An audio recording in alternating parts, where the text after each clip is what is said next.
የራሳችሁንም የቤተሰባችሁንም ነፍስ ታድናላችሁ። አዳልሞቲ ጠቋር ወሰንጋላ የሚባል መንፈስ ይመለክ ነበረ። 16 ወልዳ 3ቱ ናቸው አሁን በህይወት ያሉት። 13ቱ ሞተዋል ያለችው። ለቦሮንትቻ ካልተሰጠ ወይ ልጅ ይሞታል፣ ልጅ ካልሞተ እንስሳ ማለት ከብት በግ ይሞታል። በግ ሰውተልኛል፣ ኮርማ አምጥተልኛል፣ ቅቤ ቀብተኛል ብሎ ኤክስኪዩዝ የለውም። ጠቋር ሮብ ነው፣ የወሰንጋላ ደግሞ ማክሰኞ ነው። አሁን በቃ ተስፋ ቆርጬ ልመለስ ነው። በተለይ አንደኛ ወንድሜ ጥይት ይዞ ቤተሰብ ጨርሳለሁ እያለ ነው። ደስ ይለኛል የሆነ እንዲህ ብሎ ሲጠነቁል ማለት ነው። እርኩስ መንፈስ ክፉ ነው፣ ሰይጣን ክፉ ነው። አንደኛው ሲደፍረኝ፣ አንደኛው ሲጨርስ፣ አንደኛው ቆሞ ያያል። ሶስቶቹ እንዳልጨው ባቡጀዴ ጨርቅ አስረውኛል አፌ።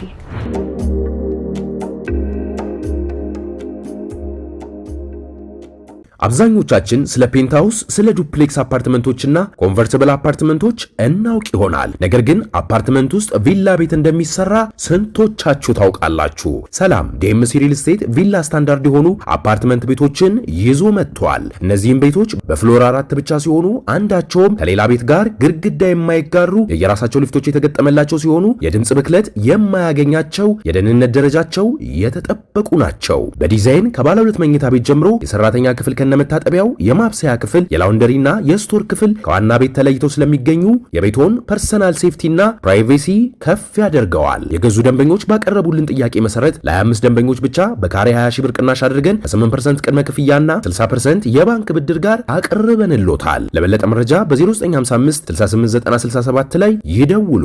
ሰላም ጤና ይስጥልን። በሀገር ውስጥና በመላው ዓለም የምትገኙ ወደ ቻናል ላይ ተከታታዮች ያው ዛሬም በእግዚአብሔር መልካም ፍቃድ ተገናኝተናል።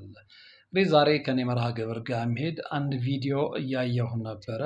እርቅ ማዕድ ቲቪ ሳሚ ስቱዲዮ የሚል የዩቲዩብ ቻናል ላይ እና በጣም ስለገረመኝ በዛ ላይ ደግሞ ብዙዎችን ያስተምራል ብዬ ስላሰብኩ ከዛ መርሃ ግብር ላይ ተነስቼ የራሴን ሀሳብ መስጠት ፈለግኩኝ። ምክንያቱም እንዳልኳችሁ እኔ ከማምንበት እኔ ከተነሳውበት ዓላማ ጋር የሚሄድ ስለሆነ አንድ፣ ሁለተኛ ደግሞ እንግዲህ በዚህ ጉዳይ ላይ የምንሰራ በጣም ውስን ሰዎች ነበርን። አሁን የዩቲዩብ ቻናሎች እንዲህ አይነት ነገርን ለማህበረሰቡ ጥቅም ይሰጥ ዘንድ ይዘው መቀላቀላቸው አበረታች ነው ብዬ አስባለሁ። እኛ ሀገር በዚህ አይነት ርዕሰ ጉዳይ ላይ በተለይ በመናፍስት አሰራር ላይ በባዕድ አምልኮ ላይ መስራት ብዙዎችን ያስፈራቸዋል። እዛ ውስጥ ገብተው ሪስክ መውሰድ አይፈልጉም እና የእርቅ ማዕድ ቲቪ ጅማሬ በጣም ጥሩ ነው ብዬ አስባለሁ። እዚህ አጋጣሚ አዘጋጆቹ ሊመሰገኑ ይገባል እና እንደውም አንዳንድ ኮሜንቶች ላይ እንዳየሁት እች ልጅ ያንን ቪዲዮ አላዩትም እንጂ ማን ያዘዋልም ጋር ቀርባ ነበር የሚል ነገር አይቻለው።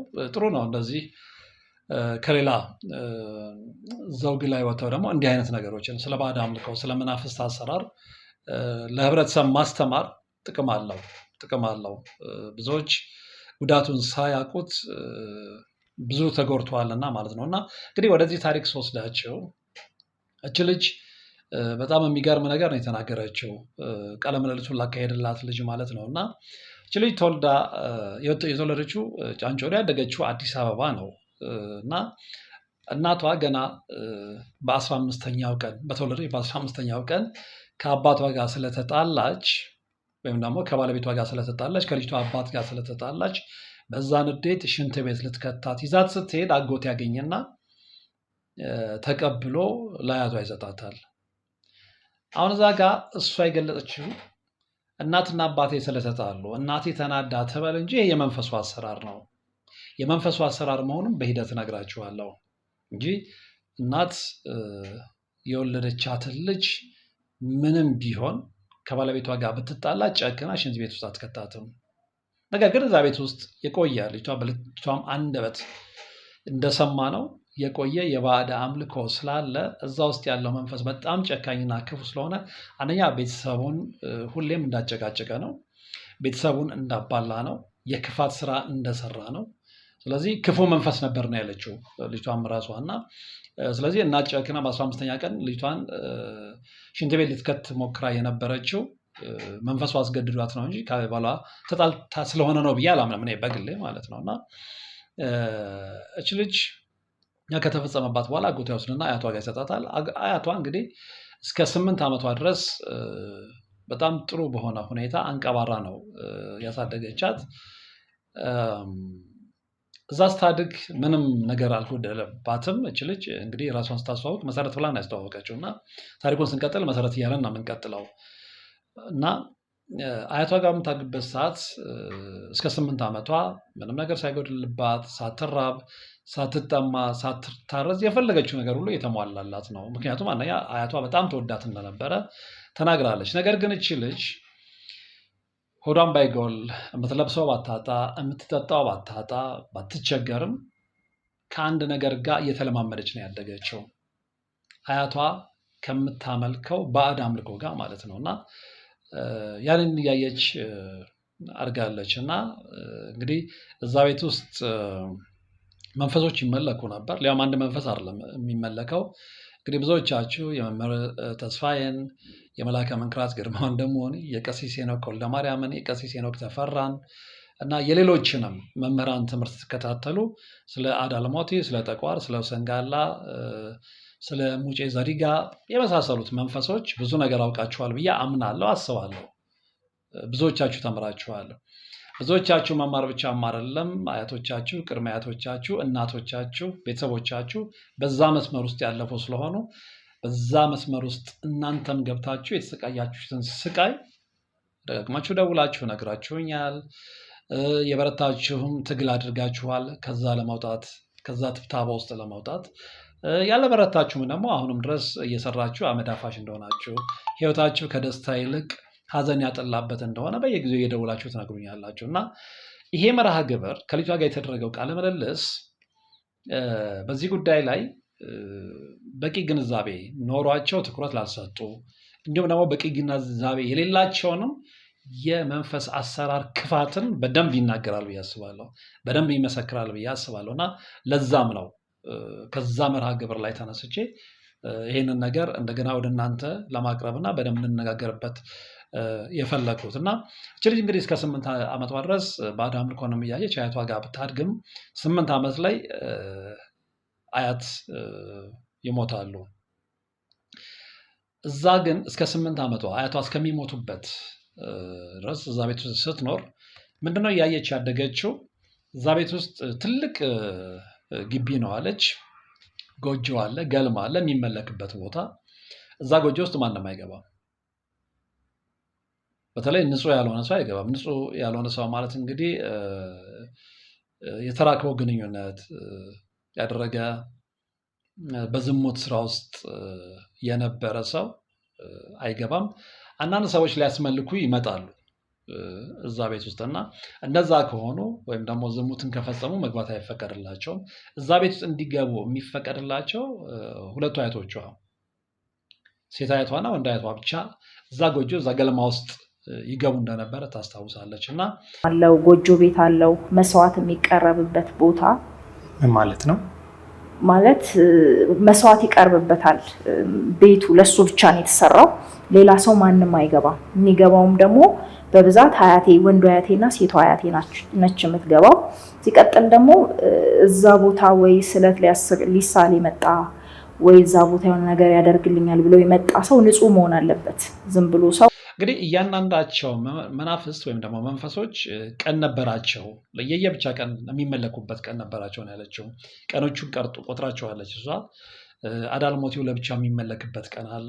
ጠቋሩም እንደዚሁ፣ ወሰንጋላውም እንደዚህ እና ሲመለኩ የሚደረግላቸው ግብርም አለ። ጠቅሳቸዋለች እዛ ላይ። በግ ለምሳሌ ሙሉ ድፍን ጥቁር በግ ሆነው ግንባሩ ላይ ነጭ ያለው እንዲህ እያለ ብዙ ነገር እዛ ውስጥ ዝርዝር መግባት ስላልፈለጉ ነው እና እቺ ልጅ እንደምታምነው በኋላም እንደተረዳችው አያቷ በጣም ተወዳት የነበረችው አያቷ አሳልፋ ልክ ልጅ ደርሶ ማለት ነው ወንድም ሴትም እንግዲህ በ40 እና በ80 ቀናቸው ደርሶ ክርስትና እንደሚነሱት ለእግዚአብሔር እንደሚሰጡት ሁሉ አያቴ አሳልፋ ላመችሳል ለመንፈሱ ሰጥታኛለች ነው የምትለው። ስለዚህ እቺ ልጅ የመንፈስ ልጅ ነች ማለት ነው እና እድሜ ልኳን ስቃይ ያስተናገደች እንድትሄድ የተፈረደባትም ባዕድ አምልኮ ውስጥ የነበረች ልጅ ስለሆነች ነው። መንፈሱ ክፉ ነው ብላለች እሷም ራሷ። እና ለየቴ ጉስቁልና በዋነኝነት ምክንያት አድርጌ የምጠቅሰው የመንፈሱን አሰራር ነው ያለችው። የባዕድ አምልኮን አያቴ ትከተለው የነበረው እናቷ ትከተለው ቤተሰቡ ይከተለው የነበረው ባዕድ አምልኮ ነው። እና ባዕድ አምልኮ የምትከተሉ ሰዎች አሁንም ከባዕድ አምልኮ ያልወጣችሁ ሰዎች ብትመኙም ሰላም አታገኙም፣ ብትመኙም መስማማት አይኖርባቸውም፣ ብትፈላለጉም አትገናኙም። እዚህ ቤተሰብ ውስጥ የታየው ታሪክ ያ ነው። በነገራችን ላይ ከዚህ ጋር በተያያዘ አንድ ሰው ከውጭ መጥቶ አግኝቶ የነበረ እና ከባህር ማዶ ማለት ነው። ይሄ ልጅ የቤተሰቦቹን ታሪክ በደንብ ነግሮኛል። በደንብ በቃ ቁጭ ብለን ረጅም ሰዓት ታዋቂ ነው።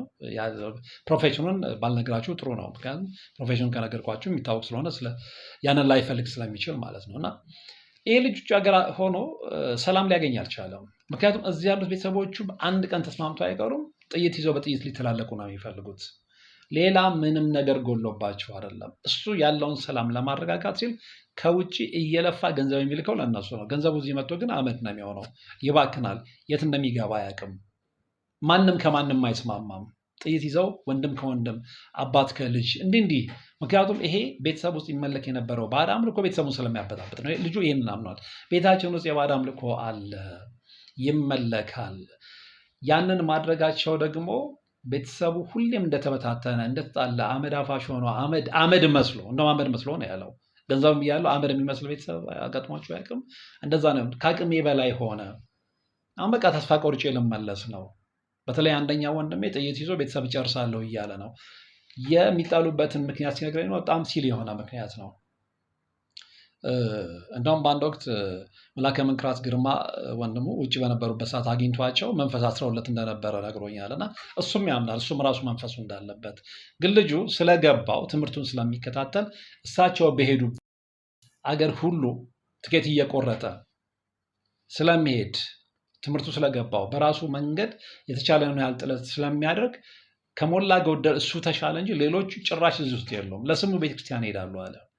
ግን ጠዋት ቤተክርስቲያን ሄደው ሲመለሱ ዞሮ እዛው ባዕድ አምልኮ ውስጥ ነው የሚገቡት። እዛው ጠንቋይ ቤት ውስጥ ነው የሚሄዱ። እዛው አምልኳቸው ውስጥ ነው የሚገቡት። እና እስቲል ነው ቤተሰቡ እንደተበታተነ ነው። ማንም ከማንም ሊስማማ አልቻለም። ይህንም ቤተሰብ የሚያበጣብጠው እርኩስ መንፈስ፣ ባዕድ አምልኮ፣ ሴጣን አምልኮ እንደሆነ ይህ ልጅ ያውቃል። እና ልክ እንደዚች ባለ ታሪክ እዛም ቤት ውስጥ ብዙ መናፍስት ይመለካሉ። ይሄ ከዘር የመጡ የዛር መንፈሶች ማለት ነው። እንግዲህ የዛር መንፈስ ያው በዘር ስለሚተላለፍ ነው የዛር መንፈስ የተባለው። የዘር መንፈስ ማለት ነው፣ ሌላ ትርጉም የለውም። እና ወደ ባለ ታሪካችን ስንመጣ እችም ልጅ እንግዲህ ከልጅነቷ ጀምሮ በዛ አይነት ህይወት ውስጥ ስለመጣች ህይወቷ እንግዲህ ከተወለደች ከ15ኛው ቀን ጀምሮ ጨለማ ህይወት ነው የጀመረችው። ጨለማ ህይወት ጀመረች። እናቷ ሽንት ቤት ልትከታት ሞከረች። አጎቷ ደረሰ፣ አዳናት፣ ለአያቷ ሰጣት። አያቷ ጋር አደገች። አያቷ ጋር ስታድግን ዞሮ ለሴጣን ነው ተላልፋ የተሰጠችው። ለአመቺሳ ተሰጠ ማለት ሌላ ምንም ትርጉም የለውም። እሷም ያመነችው ክፉ መንፈስ ውስጥ ነው የገባሁት ነው ያለችው። ከዛ በኋላ ያንን ሁሉ ያየች ካደገች በኋላ ልክ 8 ዓመቷ ላይ የምትወዳት አያቷ ትሞታለች። ባዕድ አምልኮ ውስጥ የነበረች አያቷ ማለት ነው። አያቶቻችን ቢሞቱ መንፈሱ አይሞትም ነው ያለችው። ምክንያቱም ንስሐ ሳይወሰድ እንደገና ከእግዚአብሔር ጋር ሳይታረቁ በሞት ተለይተው እንዴት ነው መንፈስ ሊሞት የሚችለው?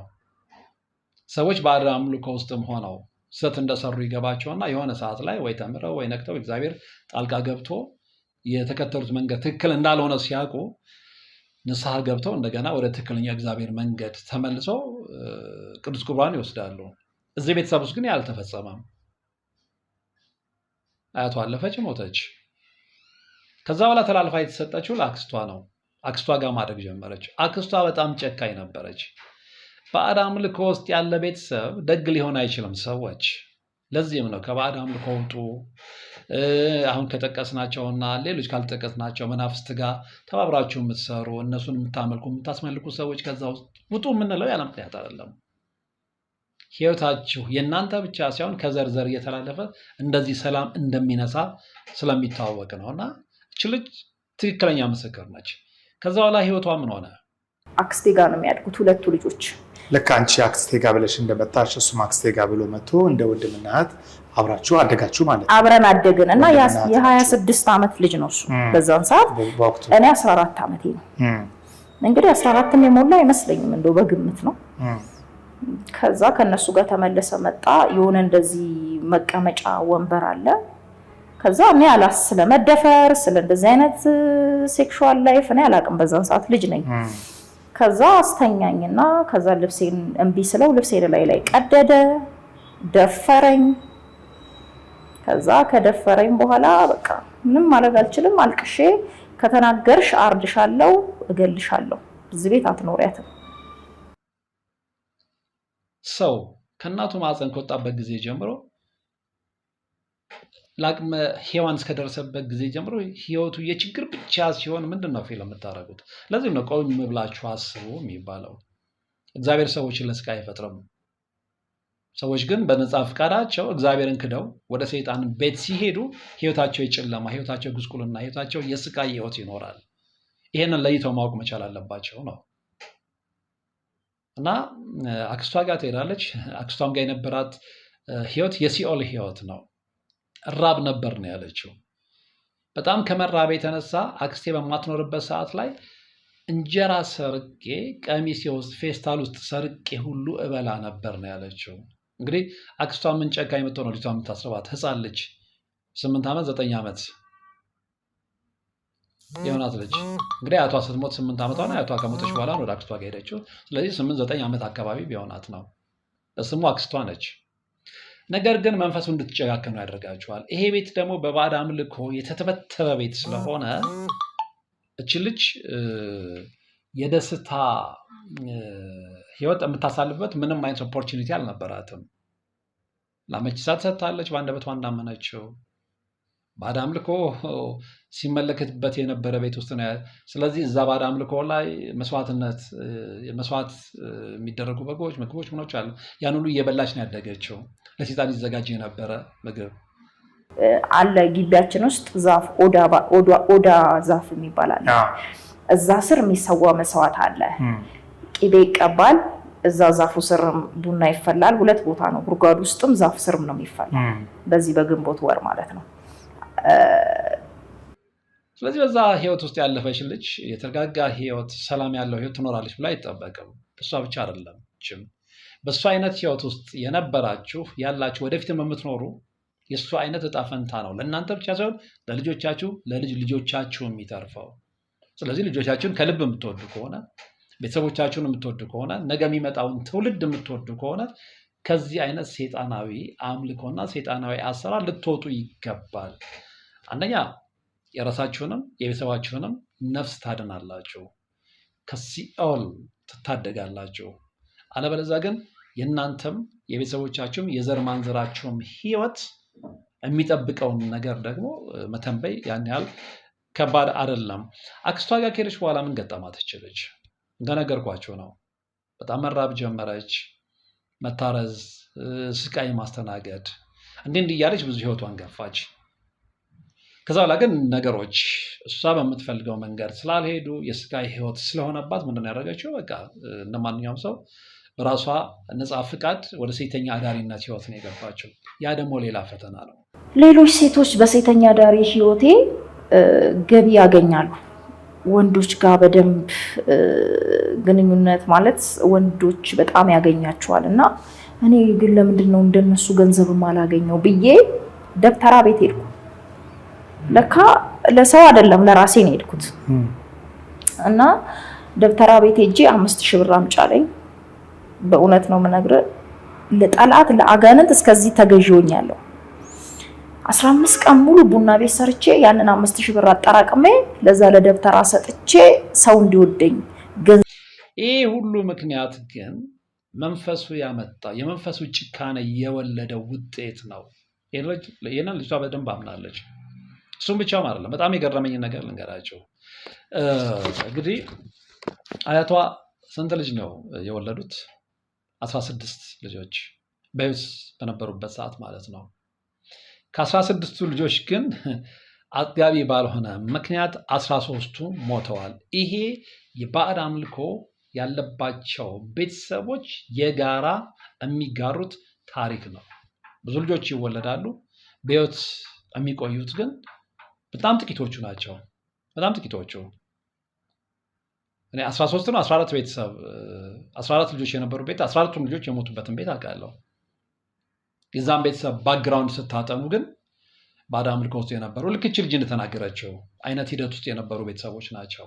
ስለዚህ መንፈስ ክፉ ነው። ሰዎች እርኩስ መንፈስ ክፉ ነው። ሰይጣን ክፉ ነው።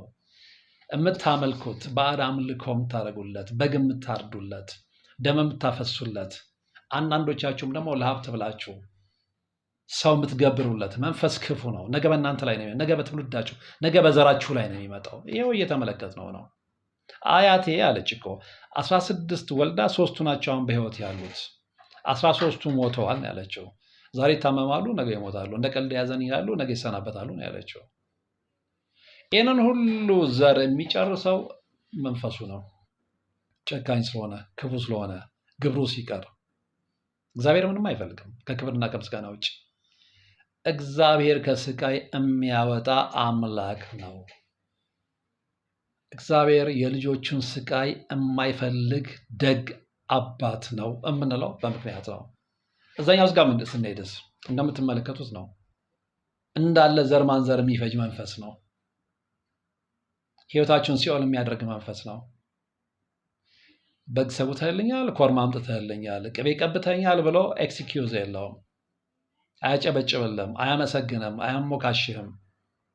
እንደዛም አድርገህለት ያንፈራፍራል፣ እንደዛም አድርገህለት ያሰቃያል፣ እንደዛም አድርገህለት አመድ አፋሽ ያደርግሃል፣ እንደዛም አድርገህለት ያሳብድሃል። በባዕድ አምልኮ ውስጥ ሆነው መንገድ ላይ እርቃናቸውን ደረቅ የጫት እንጨት ይዘው እየለፈለፉ የሚሄዱ ወንድሞች እህቶች አላያችሁም? የምን ውጤት ይመስላችኋል? ከባዕድ አምልኮ ጋር በተያያዘ የመጣ የእርግማን መንፈስ ነው። ከዛ መውጣት ስላለባችሁ ነው ቁጭ ብለን የሰው ህይወት ይዳን የምንለው እና የዚህ ልጅ ህይወት በጣም የሚያሳዝን ህይወት ነው። ስለዚህ የአክስቷ ቤት ህይወት ስላልተመቻት፣ የአክስቷ ቤት ህይወት ስላልሆነላት ምንድን ያደረገችው? ያንን ሁሉ ኮተት ውስጧ እንደያዘች ወደ ሴተኛ ዳሪነት ህይወት ነው። እዛ ደግሞ ሌላ ፈተና። በዛ ህይወት ውስጥ ብዙ ጠውረዶችን አይታለች፣ ብዙ አይነት ሰዎችን አይታለች፣ ብዙ አይነት ጨካኝ ወንዶችን ተመልክታለች። በጣም የሚከፋው ግን ከተረገሙት ቀናት በአንደኛው እንግዲህ 4 ሆነው ደፈሩኝ ነው ያለችው። በጣም በሚያሳዝን ሁኔታ እሱ አይደለም ዋናው ነገር። ለ4 መድፈራቸው ሳያንስ አስፈራርተው ተራ በተራ አንደኛው ሲደፍር ሌላው ይቀርጸናል። 3ቱ አፌን በአቡጀዴ ጨርቅ ነው ጥፍር አድርገው አስረውኛል ነው ያለችው ናቸው። አንዱ እንደዚህ ካሜራ ቆሞ ይቀርጻል። ካሜራ የሚቀርጸው ምኑን ነው? አብሮ 4 ናቸው። ጓደኛ ማቾች ይሁኑ ወንድማማቾች ይሁኑ አላቃቸውም። የዛን ቀን ያየዋቸው ቆሞ የሚቀርጸው ስትደፈሪ ነው? አዎ ስደፈር ቆሞ ይቀርጸኛል። አንደኛው ሲጨርስ አንደኛው ሲደፍረኝ አንደኛው ያያል። አንደኛው ሲደፍረኝ አንደኛው ሲጨርስ አንደኛው ቆሞ ያያል። 3ቶቹ እንዳልጨው ባቡጀዴ ጨርቅ አስረውኛል አፌን። ከጨውሽ ከተናገርሽ ከተነፈሽ እንገልሻለን ብለውኛል። ስለዚህ አንደኛው ሲጨርስ አንደኛው እስኪጨርስ አንደኛው ይቀርጻል። አንደኛው እስኪጨርስ የመንፈስ ብቀላ ነው። ከባዕድ አምልኮ የወጡ ልጆች ለእንደዚህ አይነት ስቃይ የተዳረጉ ናቸው። ባዕድ አምልኮ ውስጥ ያላችሁ ሰዎች ልጆቻችሁን ለሰይጣን ብቻ አይደለም አሳልፋችሁ የምትገብሩት፣ ለእንደዚህ አይነት የሰው አውሬዎችም አሳልፋችሁ ትሰጣላችሁ። ስለዚህ ሁሌም እንደዚህ አይነት ቤት ውስጥ ያሉ ልጆች ሁሌም የስቃይ ህይወት የሚያስተናግዱት፣ ሁሌም እንዲህ አይነት የከፋ ህይወት እንዲያስተናግዱ የሚፈረድባቸው በዛ አይነት መስመር ስለመጡ፣ በሰይጣናዊ መንገድ ስለመጡ ነው። ይህንን እዛ ህይወት ውስጥ ያለፈች ያንን ህይወት የኖረችው ልጅ መስክራለች። ስለዚህ መናፍስትን ማምለክ፣ ለመናፍስት እጅን መስጠት ከራስ አልፎ የዘርዘርን ዋጋ ያስከፍላል። በዚህ ታሪክ ወይም ደግሞ በዚህ ገጠመኝ ወይም በዚህ ቃለ ምልልስ ብዙ የምንማራቸው ነገሮች አሉ ብዬ አስባለሁ። እንግዲህ በጣም ያሳዘነኝ ነገር ልንገራችሁ። ልጅቷ ከ8 ዓመቷ አይደለም ከ15ኛ ቀኗ ጀምሮ በስቃይ መጣች 8 ዓመቷ ላይ አያቷ ሞተች። አክስቷ ጋር ሄደች። አክስቷ ጋር የስቃይ ህይወት አሳለፈች። ተመልሳ ሴተኛ ዳሪ የሆነ ቡና ቤት ገባች። ቡና ቤትም የድሎት ህይወት አይደለም የገጠማት። ብዙ አይነት ወንድ ይመጣ ነበር አለች። ጩቤ ይዘው ይገባሉ፣ ገንዘባቸውን ይዘርፋሉ፣ አስፈራርተው እነሱ በሚፈልጉት መንገድ ይጠቀሙብናል። ከዛ ይለፍ ብለው ደግሞ የጨካኝ ሲሆን ደግሞ ቪዲዮ ይቀርጻሉ። ስለዚህ ምንድን ነው ያለችው እዚህ ላይ በጣም በሚያሳዝን ሁኔታ ቪዲዮ ድንገት ተለቆ ብትመለከቱ አስገድደው ነው። ገና ለገና ማህበራዊ ቀውሱን ፈርታው ነው። እቺ ልጅ ፈልጋ አይደለም ወደዚህ ምድር የመጣችው፣ ፈልጋ አይደለም የተወለደችው። ፈልጋ ያልተወለደችበት ምድር ላይ ግን ስቃይን እንድታስተናግድ ነው የተፈረደባት። ማን? ቤተሰቦቿ ናቸው የፈረዱባት ብዬ ነው የማምነው። ለምን? ቤተሰቦቿ ሰይጣን አምላኮች ስለነበሩ፣ ቤተሰቦቿ እግዚአብሔርን ክደው የነበሩ ስለነበሩ፣ ቤተሰቦቿ ለወሰንጋላ፣ ለአዳልሞቲ፣ ለጠቋር ይሰግዱና ግብር ይሰጡ ስለነበረ ምን አይነት ትውልድ አተረፉ? ከተወለደችበት ጊዜ ጀምራ አሁን እስካለችበት ጊዜ ድረስ የስቃይ ህይወትን የምታሳልፍ ትውልድ። ለዚህም ነው በዚህ አይነት ህይወት ውስጥ መጓዝ ቀላል አይደለም፣ ከባድ ነው፣ ክፉ ነው፣ ዋጋ ያስከፍላል የምንለው ያለ ምክንያት አይደለም። እና እቺ ልጅ መጨረሻ ላይ ነው ምንድን ነው ያለችው? በጣም ተስፋ ቆርጬ እንደውም በእግዚአብሔር ቸርነት ነው እስካሁን በህይወት ያለሁት እንጂ በተለይ የሆነ ሰዓት ላይ በጣም ተስፋ ቆርጬ ራሴን ለማጥፋት ቢሉ አንስቼ አንገቴን ሁሉ ገዝግዤዋለሁ አለች። ከዛ ነገሯት ለእናቴ ደውለው። ለእናት ተደውለው ሲነገር እናት ምንድን ነው ያለችው? ሲነገራት እሰይ ትሙት ነው ያለችው። እኔ ግን በእናት አንደበት ሆነ መንፈሱን ያንን ያለው ብዬ ነው የማምነው። እናቴ ደስተኛ ነበረች ነው ያለችው። እንደውም ትሙት እሰይ፣ እሷ በእግዚአብሔር መብረቅ እንደውም በሚቀጥለው ሳምንት በእግዚአብሔር መብረቅ ትሞታለች ነው ያለችው። ስለዚህ እልል ብላ ነው የልጇን ሞት የተቀበለችው። በአደም ልኮ ውስጥ ያለው የጠቀስናቸው መናፍስት የሚያመልክ ሰው ከዚህ ውጪ ሊመኝ አይችልም። በልጁ ላይ ሞትን ከመመኘት ውጪ የተሻለ ነገር ሊመኝ አይችልም። ምክንያቱም በመናፍስት የተያዘ ስለሆነ፣ መናፍስቶች የተቆጣጠሩት ስለሆነ፣ ሁሉ ነገር የእሱ ሳይሆን የመናፍስቶቹ ስለሆኑ፣ መናፍስት ደግሞ ደግ ነገርን ስለማይፈልግ ሞትን፣ እልቂትን፣ እርድን፣ ደምን ማየት ስለሚፈልግ ማለት ነው። ስለዚህ የዚህ ልጅ መሞት ይፈለግ ነበር። የዚህ ልጅ ደም ለግብር እንዲውል ይፈለግ ነበር ማለት ነው። ምክንያቱም የመጣችው ከዛ ቤተሰብ ውስጥ ስለሆነ። ስለዚህ ለእናቴ ሲነገራት እንደዛ ነው። እናቴ ላይ ኃይለኛ ቂም ይዣለሁ ነው ያለው። መንፈስ ቂም እንድትያያዙ ነው የሚያደርገው። እንድትፋቀሩ አይፈልግም። እንድትበታተኑ ነው የሚፈልገው። እንድትተራረዱ ወይም ደግሞ አንደኛችሁ የአንደኛችሁን ሞትን ስትሰሙ ደስ እንድትሰኙ ነው የሚያደርጋችሁ። እናት የልጇን ሞት ስትሰማ እልል ብላ እንድትቀበል፣ ልክ እንደዚች ልጅ። እች ልጅ በአክስቷ ላይ ቂም እንደያዘች ተናግራለች። በዛ አይነት ህይወት ውስጥ የመጣችሁ ሰዎች በአክስቶቻችሁ ላይ፣ በአጎቶቻችሁ ላይ፣ በዘመዶቻችሁ ላይ፣ በእህቶቻችሁ፣ በወንድሞቻችሁ ላይ ቂም እንድትይዙ ነው መንፈሱ የሚገፋፋችሁ።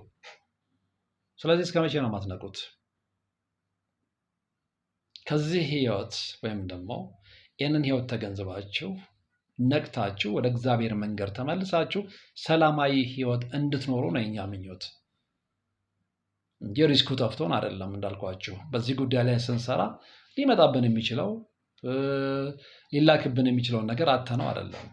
ግን ብዙዎች በዚህ ህይወት ከሚሰቃዩ ያወቅነውን ትንሽ ነገር አሳውቀን ያንና የሁለት ሰው ህይወት ብናተርፍ የእሱን ስራ የሚወደውን ስራ ምንሰራለት አምላክ አያሳፍረንም ብለን ነው ደፍረን የገባንበት እንጂ አደጋ ሳይኖረው ቀርቶ አይደለም። አደጋ ሳይኖረው ቀርቶ አይደለም።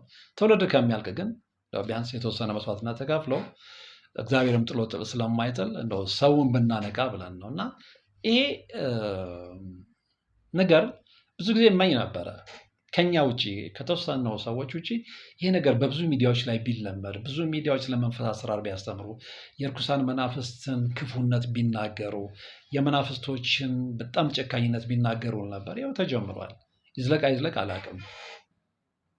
ስለዚህ እዚች ልጅ ማን ያዘዋል ጋር ከቀረበች ማን ያዘዋል ላይ የነበሩት ኦዲየንሶች የእርኩስ መንፈስ አሰራርን በልጅቷ ተምረዋል ብዬ አስባለሁ። መለመድ አለበት፣ መቀጠል አለበት። እንዲሁም ደግሞ የጠቀስኩላችሁ እርቅ ማዕድ ቲቪም ላይ እች ልጅ ቀርባ ተናግራለች። የዛ ኦዲየንስ ብዙ ነገር ይማራሉ ብዬ አስባለሁ።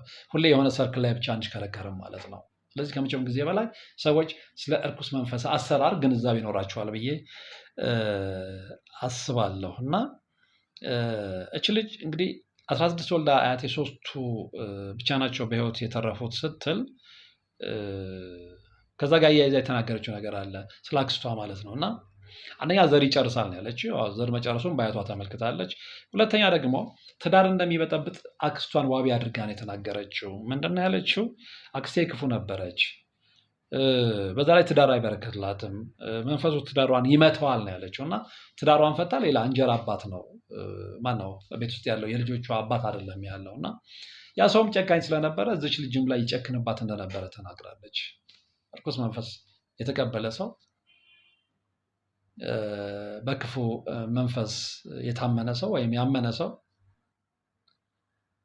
የሚያስተናግደው ውጤት ይሄ ነው። ትዳሩ ይመታል፣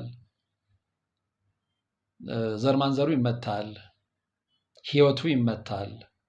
ስለዚህ ሁሌ የስቃይ ህይወት ነው የሚያሳልፈው። ሁሌ ግራ እንደገባው ነው የሚኖረው።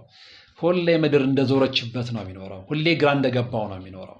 ቀደም አንድ ሰው ከውጭ መጥቶ አግኝቶኛል ያልኳቸውን ሰው ታሪክ ነግሬያችኋለሁ። ግራ እንደገባው ምንም የጎደለው ነገር የለም። እሱ ሰው ሀገር ነው፣ ጥሩ አውሮፓ ሀገር ነው ያለው፣ ጥሩ ይከፈለዋል፣ ከአንድም ሁለት ስራ ይሰራል። ህይወቱ ግን ሚዘራብል ነው። ህይወቱ ግን በጣም በጣም በጣም ባዶ እንደሆነ ነው የነገረኝ። እንደውም አንዳንዴ ራሴን ላጥፋ መኖር ምን ያደርጋል ብሎ እስኪመኝ ድረስ ማለት ነው። ሰርቶ ያገኘ ጥሩ ህይወት እየኖረ ታዋቂ ነው ምናምን እንደነገርኳቸው። የዚህ ሁሉ ድምር ውጤት ግን ባዕድ አምልኮ ቤተሰብ ውስጥ እስከተገኘና ያ ቤተሰብ ከባዕድ አምልኮ ነፃ ሆኖ እስካልወጣ፣ ወደ እግዚአብሔር እስካልሄደ፣ ንስሐ እስካልወሰደ፣ በንስሐ እስካልታጠበ ድረስ የዚህ ልጅ ህይወት ሁሌም በዛ መንገድ መቀጠሉም አይቀር ነው። ስለዚህ ለምንድነው ህይወት የተበላሸው? ለምንድነው የምጎሳቆለው? ለምንድነው ሰርቼ አመድ አፋሽ የምሆነው ብላችሁ አትጠይቁ። ከጠየቃችሁም ደግሞ መልሱን ታገኙታላችሁ። ወደ ኋላ ሄዳችሁ መፈተሽ ነው። አያታችሁን፣ ቅድመ አያታችሁን፣ ቤተሰባችሁን በምን አይነት ህይወት ውስጥ መጥቶ እናንተን እንደወለደ መጠየቅና መመራመር አለባችሁ። ባዕድ አምልኮ ነበረበት ወይ? ካልነበረ ለምንድነው ህይወት የተበላሸው? ይህን ነገር ሁሉ መርምራችሁ ወደ ውጤቱ መሄድ መቻል አለባቸው። አለበለዚያ ግን እንደዚች ምስኪነት ሳትፈልግ ወደዚህ ምድር ተቀላቅላ እንደገና ደግሞ ሳትፈልግ እንዲህ አይነት ስቃይ እንድታስተናግድ የተፈረደባት እህት ታሪክ እንደሚነግረን ከእሷ ብዙ ነገር መማር እንችላለን። የክፉ መንፈስ አሰራርንም እንገነዘባለን ብዬ አስባለሁ። እና እግዚአብሔር ከእንደዚህ አይነት መንገድ ይጠብቃቸው፣ ከመናፍስት አሰራር ይጠብቃቸው። ከምሬን ብላቸው እንደምታስቡት ቀላል አይደለም። ዘር ማንዘር ነው የሚጨርሰው። እንደተመለከትነው ዘር ማንዘር ነው የሚያባላው። ዘር ማንዘር ነው ሁሌም የአመድ ህይወት እንዲኖር የሚያደርገው። እና እግዚአብሔር ከዚህ ይጠብቃችሁ። ከዚህ ለመጠበቅ ደግሞ የእናንተ መስዋዕትነት ግድ ይላል። መስዋዕትነቱ ሌላ ምንም አይደለም። በእግዚአብሔር መታመን፣ እግዚአብሔርን ማምለክ፣ ለእግዚአብሔር መስገድ፣ ለእግዚአብሔር መጸለይ፣ ለእግዚአብሔር መንበርከክ፣ ለስላሴዎች መንበርከክ፣ ቅድስት ድንግል ማርያምን ማመን፣ አማልጅኝ ማለት፣ ዋስትና ሁኚኝ ማለት ሌላ ትርጉም የለውም። ያንን የምታደርገው ከሆነ ወደ እግዚአብሔር ቤት የምትቀርበው ከሆነ እግዚአብሔር ከእንደዚህ አይነት ማጥ ውስጥ ያወጣልና እግዚአብሔር ሁላችሁንም ከእንደዚህ አይነት ማጥ ውስጥ ያውጣችሁ የሚለው የመጨረሻው ማሰረጋዬ ነው። እንግዲህ ውድ ጊዜያችሁን ሰውታችሁ የተከታተላችሁት መርሃ ግብር ይሄ ነበረ። እርግጠኛ ነኝ ብዙ እንደተማራችሁበት። በቀጣይም እንደዚሁ አስተማሪ በሆነ መርሃ ግብር እንገናኛለን። እስከዛው ግን በያላችሁበት ሰላም። አብዛኞቻችን ስለ ፔንታውስ፣ ስለ ዱፕሌክስ አፓርትመንቶችና ኮንቨርቲብል አፓርትመንቶች እናውቅ ይሆናል። ነገር ግን አፓርትመንት ውስጥ ቪላ ቤት እንደሚሰራ ስንቶቻችሁ ታውቃላችሁ? ሰላም ዲኤምሲ ሪል ስቴት ቪላ ስታንዳርድ የሆኑ አፓርትመንት ቤቶችን ይዞ መጥቷል። እነዚህም ቤቶች በፍሎር 4 ብቻ ሲሆኑ አንዳቸውም ከሌላ ቤት ጋር ግድግዳ የማይጋሩ የየራሳቸው ሊፍቶች የተገጠመላቸው ሲሆኑ የድምጽ ብክለት የማያገኛቸው፣ የደህንነት ደረጃቸው የተጠበቁ ናቸው። በዲዛይን ከባለ 2 መኝታ ቤት ጀምሮ የሰራተኛ ክፍል ከነመታጠቢያው፣ የማብሰያ ክፍል፣ የላውንደሪና የስቶር ክፍል ከዋና ቤት ተለይተው ስለሚገኙ የቤቶን ፐርሰናል ሴፍቲና ፕራይቬሲ ከፍ ያደርገዋል። የገዙ ደንበኞች ባቀረቡልን ጥያቄ መሰረት ለ25 ደንበኞች ብቻ በካሬ 20 ሺህ ብር ቅናሽ አድርገን ከ8% ቅድመ ክፍያና 60% የባንክ ብድር ጋር አቅርበንልዎታል። ለበለጠ መረጃ በ0955 689067 ላይ ይደውሉ።